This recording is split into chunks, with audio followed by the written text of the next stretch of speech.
Hello everyone! I am Alice of KHR Arts and Cloud Orchid Publishing, and today we are going to talk about how do you get beta readers? So let's get into it. This is a question that I have frequently seen on the writing forums, especially as of late, is a lot of people asking, how do I go about getting beta readers for my book? How do I go about getting like a regular stable of beta readers that I can count on to read my books going forward in the future? How exactly do you vet a beta reader and make sure that there's somebody that you can trust and that will give you good feedback and all of that? These are all very important questions, and honestly, I think that more writers need to be asking those questions, because subsequently, the number of people that I then see making posts talking about bad things that happened to them because they thought about none of these things is far too many. So first and foremost, what is a beta reader? A beta reader is a person who simply reads your manuscript with the lens of looking for, are there plot holes? Does the character development make sense? Do the lessons learned make sense? Do the motivations make sense? Just what exactly needs to be fixed in the manuscript? What did they like? What did they not like? What needs to be fixed? What are you doing great? Those are the things that a beta reader should provide for you.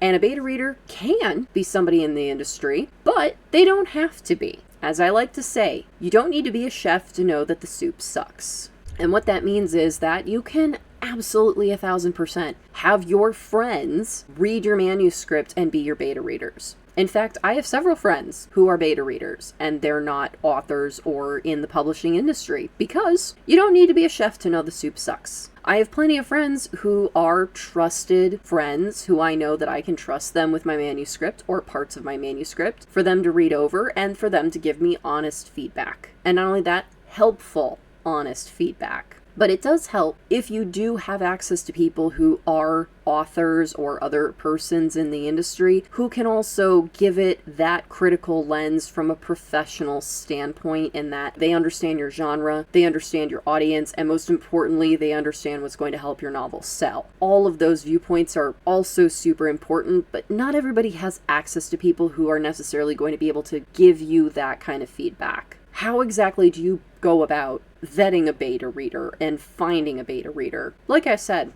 first and foremost, great place to start is family and friends. Now, this is a particularly double-edged sword because I'm very lucky that I have family and friends who are very supportive of my writing. They are people who actually will go out and buy my book when it comes out and happily read it and tell me all about everything they think about it. Not everybody has that. Not everybody has people in their life that are supportive or care about what they do. But if you do have a support system like that, absolutely tap them and ask them if they want to be a beta reader. In fact, a lot of people will feel honored that they get to be like, ooh, I get to have the behind the scenes sneak peek. I get to read the book before anybody else. That can be, hype it up, make it exciting, make it fun, and ask them for their honest to goodness feedback. The problem is with that is that you might not get honest enough feedback. Since they're your friends and your family, they might be a little bit biased in that they care about you and they want to prop you up and make you feel good, and they want to tell you, oh, you're doing a great job. But as I like to say, telling me I'm doing a good job doesn't help me improve. Like, yeah, I know the story's great, whatever. What do I need to fix? And a lot of times family and friends aren't necessarily going to feel comfortable with giving you their honest to goodness feedback. Make sure you have that discussion with them. Make sure they are really comfortable with giving you negative feedback, and that it's like, no, you will not hurt my feelings. No, this will not affect our relationship. I won't get mad. And that's the other thing, you can't get mad. You cannot get mad at your beta readers. You have to respect the feedback they give you, even if it hurts your feelings. Because sometimes it will, and you're gonna have to put your big girl panties on and get over it. Because as a writer, the only way to get better is to sometimes have your fifis be hurt. It's just the way it is. You just have to accept it and grow a thicker skin, because critiques are important. They're how you learn and grow. Mean negative feedback, that's what you kiki with your friends about over a glass of wine and be like, you will never believe this stupid ass thing this person said about my writing. Wow, how stupid. Like, absolutely have those kiki moments too. But when someone is giving you honest to goodness feedback,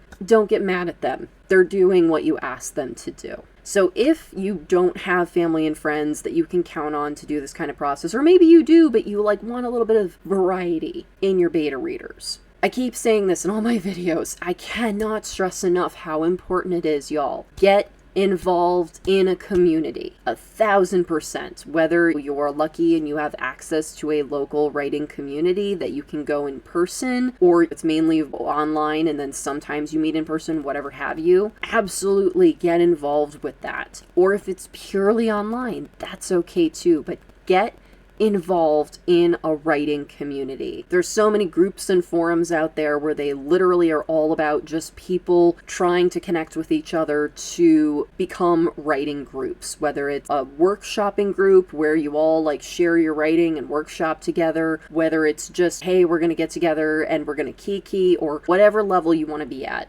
Get involved in one of those communities. That's a great way to find trusted beta readers that also have that perspective of being in the industry, and they can give you professional feedback. I also cannot stress enough, do not just trust randos on social media. I fairly infrequently receive DMs and comments from people that I don't know them from Adam who ask to be on my beta readers list. And it is very flattering. And I'm like, wow, I'm so glad that you enjoy my writing so much that you want to be a beta reader. But unfortunately, that's not good enough. That is not a good enough qualification to be a beta reader, is somebody just reaching out and saying they want to be a beta reader, because you don't know them, which means you can't trust them. Because this is the bad thing that can happen if you aren't careful with selecting your beta readers, is people can straight up steal your manuscript. Yes, this happens. Please, I've said this in other videos, protect your IP, protect your content. Do not just share your manuscript with anybody. Do not just throw it up online for all to see. Do not just fling it into whatever writing critique group. Please be careful and protect your work, because it can and it will get stolen. With all of the grifting that is going on in the world these days, those scammers are just chomping at the bit to get their paws on a real, honest-to-goodness, not AI slop manuscript that they can then throw up on Amazon or Ingram or wherever and profit off of. It does happen, so please be careful and make sure that you can trust whoever it is that you are sending your manuscript or pieces of your manuscript to. Now you may be asking, well, what can I do to be able to have this vetting process? How do I go about vetting this person? A great way to do that is honestly just ask around. And that's why having a local or online writing community group to be a part of is so important, is that a lot of those people will share beta readers. They'll be like, hey, this is a person that I really trust. They give really good feedback. I'm sure that you could ask them. I'm sure they know people that they could ask, that they know and trust, that might be a good fit. There are these entire communities of people where you can tap them to be able to find beta readers that are vetted and trusted by other authors. Great place to start. And also asking them, have you beta read for anybody before? Can you give me specific names? Point to specific people, yeah, I beta read for them, and then you can go and ask the person, hey, this person claimed that they beta read for you. Did they actually do it? What was your experience with them? Absolutely follow up and ask people those questions. Don't just take people at face value. That's how bad things happen. Now, while your manuscript being stolen is obviously the over here, worst case scenario, most terrible thing that could happen, there's also just in general, the thing that happens more often that really sucks is you saying, hey, I really want you to be my beta reader. And they're like, yeah, I like your writing. I want to read it, da da da. And you're like, okay. And you hand over your manuscript and then they never read it. Off to the void it goes. And then months later, you're like, hey, what did you think? And they're like, oops, I forgot. Or, oh, I got busy. Or, shuffles about, kicks rocks. Yeah. Unfortunately, that's really the more common thing, is people just are so excited. They want to help. They want to do it. And then when it comes to the actual doing, they just don't.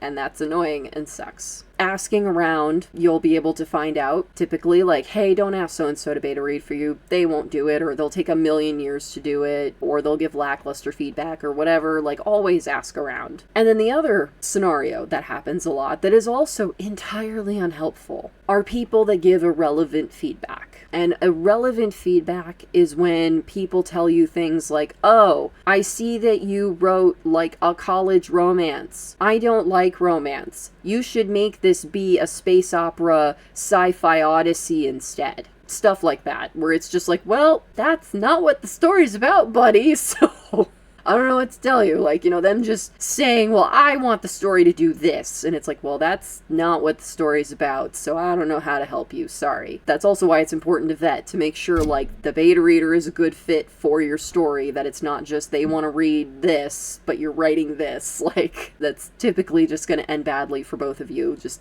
you're not going to get good feedback, and they're not going to enjoy reading your story. Like, always, always, always, it is better to be annoying and ask lots of questions than to just, have my manuscript off into the world, yay. Like, be annoying, be thorough, make sure that you vet this, make sure people understand what you expect of them, make sure that they understand what they're going to read, absolutely cover all your bases, make sure everybody is upfront and knows what's going on, because oh boy, can this go downhill real fast, y'all. So, like, I'll give y'all an example. When I had my beta readers read a very specific portion of my novel, Be Mine, and I had very specific feedback that I wanted from them. One of my main problems with my writing across the board, cross-genre, doesn't matter, just in general, is that I don't always get everything out of my head and onto the page. So it's like, I know what's happening, but the reader doesn't necessarily know what's happening because I failed to put it on the page. And so I was having an issue with that. I wrote Be Mine. I wrote the whole thing. And I kind of was reading it over and editing it, because that's another thing. I am of the belief that I think that you should definitely do some editing of your stuff before you ever hand it off to anybody else, whether it's an editor or a beta reader or whatever. Please at least go over your story once, especially with spell check. And just make sure you don't have silly, stupid errors all over the place, because then that's all they're going to focus on, and they're not going to focus on the actual important stuff that you want feedback on. I was reading over it, and I realized, I'm like, I feel like my characters just are not doing enough to earn their happy ending. It was that thing where I'm just like, I'm almost there, but I just don't know how to get myself quite there. So I gave a specific section of the novel to my beta readers, let them know what was happening. This is the specific scenario, and I'm like, I need you to read this through that lens, and I need you to tell me what is the secret sauce that I'm missing here that is going to make you feel like, yes, these characters learned their lesson and they earned their happily ever after. That it wasn't just like, they earned it. It feels satisfying. And they gave me amazing feedback, y'all. It was detailed, it was good, it was exactly what I needed, that I was like, oh, this makes so much more sense. Yes. And it was very much, they were able to see the forest through the trees and identify, hey, this piece of character development seems to be missing here, or it really seems like there was supposed to be a scene about this here, and you just didn't write it down. And a big part of that was Justin going from being a fuckboy to being the hero. And a big part of making him into a sympathetic character was that I forgot to flesh out his home life. I was just kind of like, yeah, Justin's home life sucks. Feel sorry for him. Like, on the page. That's kind of what it sounded like. I didn't actually write the scenes that I had in my head of these very emotional, hard, sad scenes of, yeah, his home life sucks. He has this stuff happening to him and that stuff happening to him. Like, this is why we should feel bad for him, and this also explains his behavior. That was some of the secret sauce that was missing, and my beta readers helped me identify that so that then I could go ahead and fix it and make the story be everything it needed to be. So also being able to identify, what are you looking for? You can be general and just be like, hey, can you just read this and tell me what you think? That's perfectly fine. It's totally acceptable. It's a great way to find out you don't know what you don't know. But it's also good to look at your manuscript with a critical eye and be able to have specific things to ask of your beta readers and be like, hey, I noticed this part of the story seems weak. Or, hey, I have no idea what to do with this scene. What would you want this scene to be? How would you want these characters to handle this problem? Those are absolutely great questions to ask your beta readers, because then they also have a mission. Giving your beta readers a mission really helps the process so that you don't just get the dreaded, I liked it. Okay,